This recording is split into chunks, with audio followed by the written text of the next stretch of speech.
Hello everyone, কেমন আছেন? আমি ভালো আছি। আজকে আপনাদের সঙ্গে শেয়ার করছি মিক্স ফ্রাইড রাইস। আমার এটা মিক্স ফ্রাইড রাইসের শর্টস আমার ভিডিওতে মানে চ্যানেলে আপলোড করা আছে। আজকে সেটারই প্রথম থেকেই করে দেখাবো। এটার একটা টুইস্ট আছে যেটা আমি দেখাবো এক্ষুনি।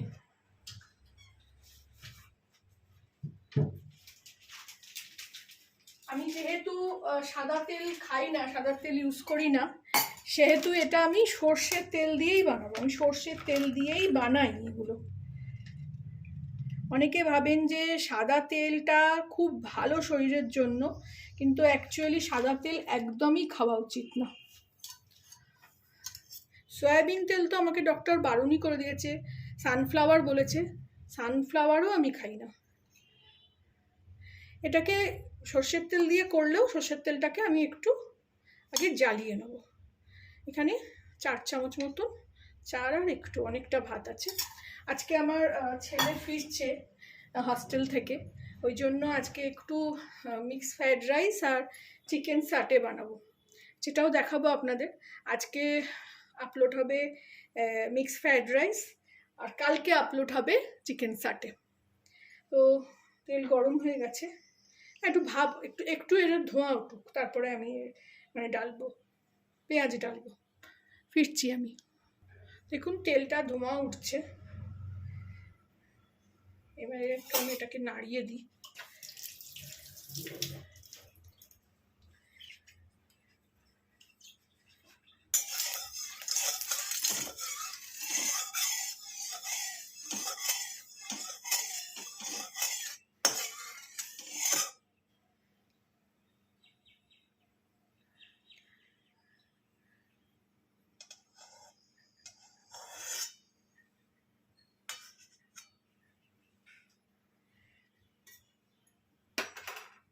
তেল গরম হয়ে গেছে একদম।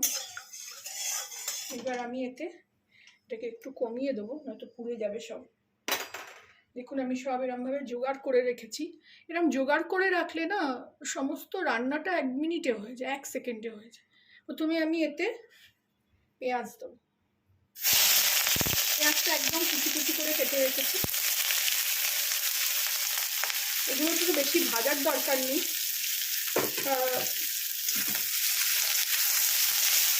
জাস্ট সটে করতে হয় এগুলোকে, কিন্তু কাঁচা ব্যাপারটা চলে যাবে। আর এগুলো চাইনিজ রান্না সবসময় হাই ফ্লেমে হয়। আমরা তো অত ওয়াক ইউজ করতে পারি না, তো কড়াতেই করব আর সেটা আমরা হাই ফ্লেমে করব। এগুলো সব ঘরোয়া পদ্ধতি। আর এই গরমে না রাস্তার থেকে কিনে কিছুই খেতে ইচ্ছে করছে না। যত কষ্টই হোক আমি একটু এগুলো বাড়িতেই বানানোর চেষ্টা করি। খেতে তো কিছু একটা হবে, সেটাই আপনাদের সঙ্গে শেয়ার করা।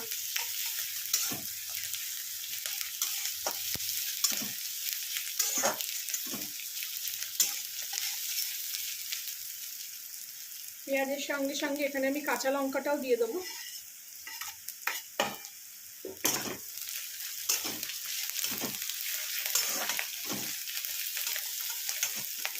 এবার দেবো একটু আদা। আদা বেশি দেবো না, আদার গন্ধ এতে হলে চলবে না। একটু রসুন, রসুনও বেশি দেবো না।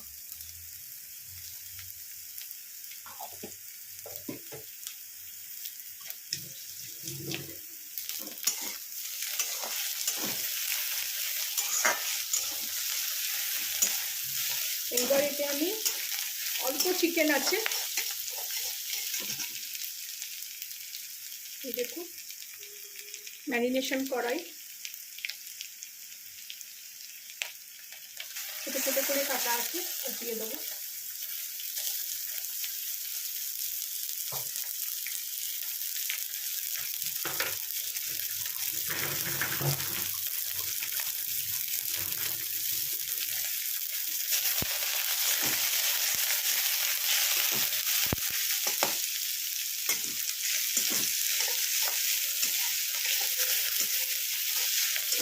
আমি দুদিন আগে চিকেন পোলাও রেসিপি আপলোড করেছিলাম, আর খুব মানে এর জন্য খুব এসছে, আমার কাছে কমেন্ট এসছে যে খুবই ভালো হয়েছে, বানিয়ে খেয়েছে। আমার ছোট বোন বানিয়েছে, সঙ্গে সঙ্গে আমাকে ফোন করে জানালো খুবই ভালো হয়েছে। ও আবার ফেসবুকেও আপলোড করে দিয়েছে, এতই ওর ভালো লেগেছে। আমি আসলে সবই ঘরোয়া পদ্ধতিতে জিনিসগুলো করি, তো ওই জন্য সবার ভাল লাগছে, সবার ভালোবাসা পাচ্ছি। ভালো মন্দ খাবার তো আছেই, কিন্তু রোজকার খাবার, বাড়ির খাবার আমি সবসময় দেখছি যে বাইরের খাবার বন্ধ করতে হবে। আমাদের একটু হেলদি চেহারা, থাইরয়েড আছে, তো বাইরের খাবার বন্ধ করলে, আর এই তেল, চিনি, ময়দা এগুলো যতটা সম্ভব কম খাওয়া যায়। এর মধ্যে আমি এবারে গাজরটা দিয়ে দেবো,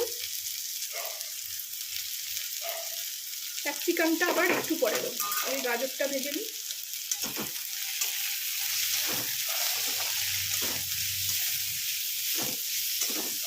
এর সঙ্গে আমি ছোট ছোট 4-6টা চিংড়ি মাছ রেখেছিলাম, চিংড়ি মাছের তরকারিও আমি আপলোড করেছি, সেটাও দেখবেন। সেটাও খুব সহজে হয়ে যায়। একটুখানি চিংড়ি মাছ, সবসময় সবজি খেতে ইচ্ছে করছে না, হয়তো কাটতে বাটতে ইচ্ছে করছে না, আলু পেঁয়াজ দিয়েই সবজিটা হয়ে যাচ্ছে। আর বাড়িতে আলু পেঁয়াজ তো মোটামুটি সবসময় থাকে। চিংড়ি মাছটাও দিয়ে দিলাম।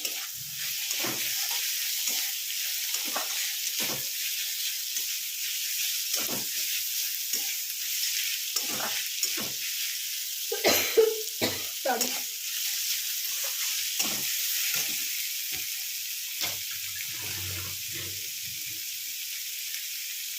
আপনারা এইভাবে সর্ষের তেলে করে দেখবেন, ধরতেই পারা যাবে না এটা সর্ষের তেল দিয়ে রান্না না সাদা তেল দিয়ে রান্না। বরঞ্চ হেলদি রান্না, শরীর আরও ভালো হবে। আমি দেখেছি সবসময় সাদা তেল যে পাত্রে আমি রেখেছি, সেই পাত্রটা একদম চিপচিপ করতো, চিটচিটে হয়ে যেত। কিন্তু সর্ষের তেল আমার লাগাতার একটা শিশিতে রাখি আমি, সেটা আজ পর্যন্ত চিটচিট করে।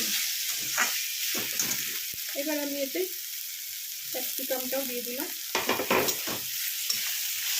ক্যাপসিকামটা দিয়ে বেশি ভাজবো না, এইগুলো একটু সরিয়ে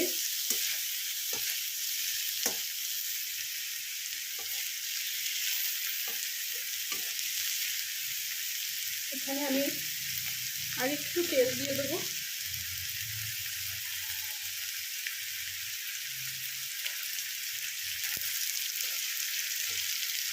দিয়ে প্যাকানো ডিমটাও দিয়ে দেবো।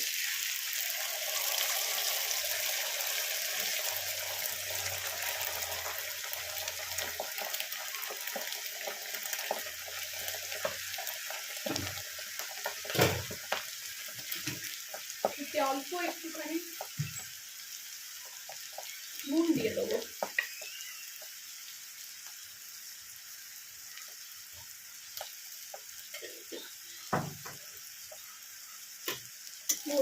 এটাকেও আমি এভাবে এইখানেই ভেজে নেব,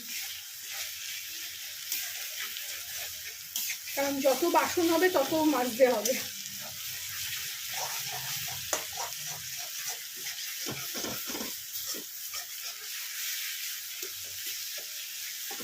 এখানেই ডিমটা এরমভাবে ভাজা হয়ে গেল। মিক্সড ফ্রাইড রাইসে চিকেন, চিংড়ি মাছ যতই থাক, ডিমটা না হলে যেন ভালো লাগে না। এবার এরমভাবে সবটা মিশিয়ে নিলাম। ডিমটা থাকলে একটা অন্য স্বাদ হয়ে যায়। জানি না ডিম খেতে আমি ভালোবাসি বলে কিনা, কিন্তু ডিমটা আমি কিছুই না থাকলে শুধু ডিম দিয়েই ফ্রাইড রাইস করে ফেলি। আজকে তো একটু ছিল, তাই চিকেন, চিংড়ি মাছ সেই জন্য দিয়েছি। এইবারে এতে আঁচটা কমিয়ে দেবো, পুড়ে না যায়।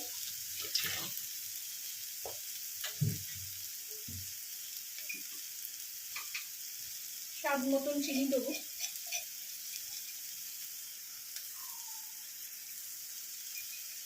এটা শুধু স্বাদ মতন, স্বাদের জন্য, মিষ্টি মিষ্টি মোটেই হবে না এটা।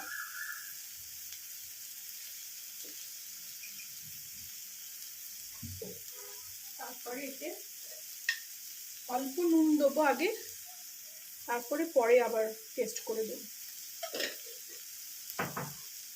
এটা ডার্ক সোয়া সস, এটা দিয়ে দেবো।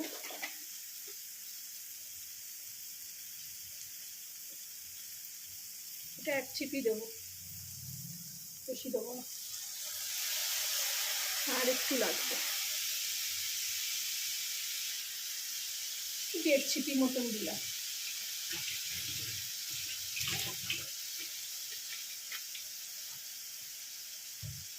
এটাকে ভালো করে মিলিয়ে নেব।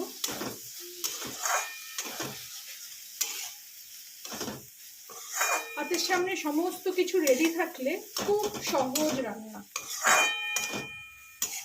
যারা এরকম আমিষ খান না, ননভেজ খান না, তারা কিন্তু পনির সয়াবিন দিয়েও করতে পারেন, খুবই ভালো খেতে হবে। এরপরে আমি এখানে ভাতটাও করে রেখেছি, নর্মাল ভাত যেটা আমি লক্ষ্মীভোগ খাই, রোজকার যেটা চাল। একটু মানে একটু শক্ত আছে, ভাত খাবার মতন নরম করিনি।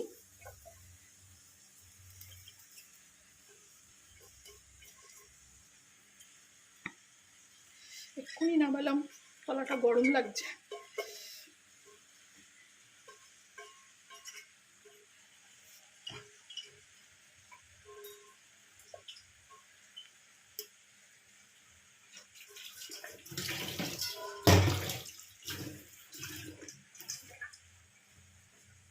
এবার এটা ভালো করে মিলিয়ে নেব।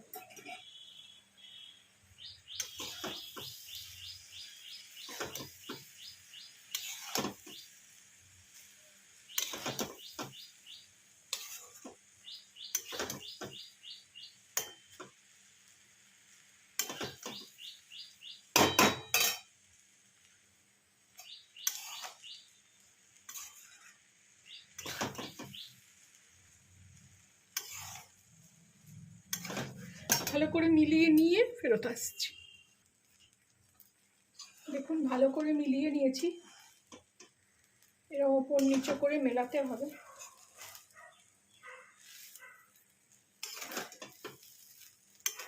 এইবার আমি এতে একটু আজিনামোটো দেব। আজিনামোটো অনেকেই খেতে চান না, খারাপ জিনিস ভাবেন, কিন্তু মাঝে মধ্যে খেলে কিচ্ছু হয় না। ফ্রাইড রাইস তো আমরা রোজ রোজ খাচ্ছি না। আর এটা দিলে একটু নুনটাও চেক করে নিতে হবে, এটাতে একটু নুনের ভাব থাকে। এরপরেও আমি একটু নুন দেবো।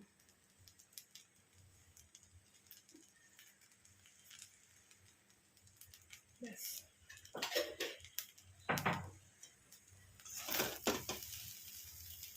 রেডি হয়ে গেল আমার মিক্সড ফ্রাইড রাইস। আপনারাও এভাবে করবেন, জানাবেন আমাকে কেমন লাগলো। আমার ভালো লাগছে আপনাদের কমেন্ট পেতে।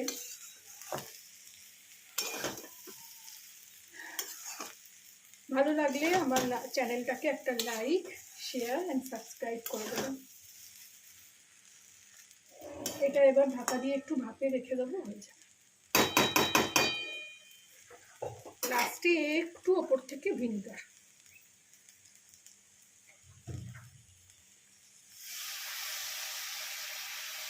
আঁচটা বন্ধ করে দেবো।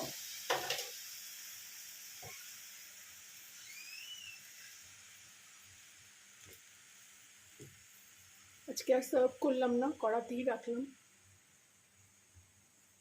Thank you for watching.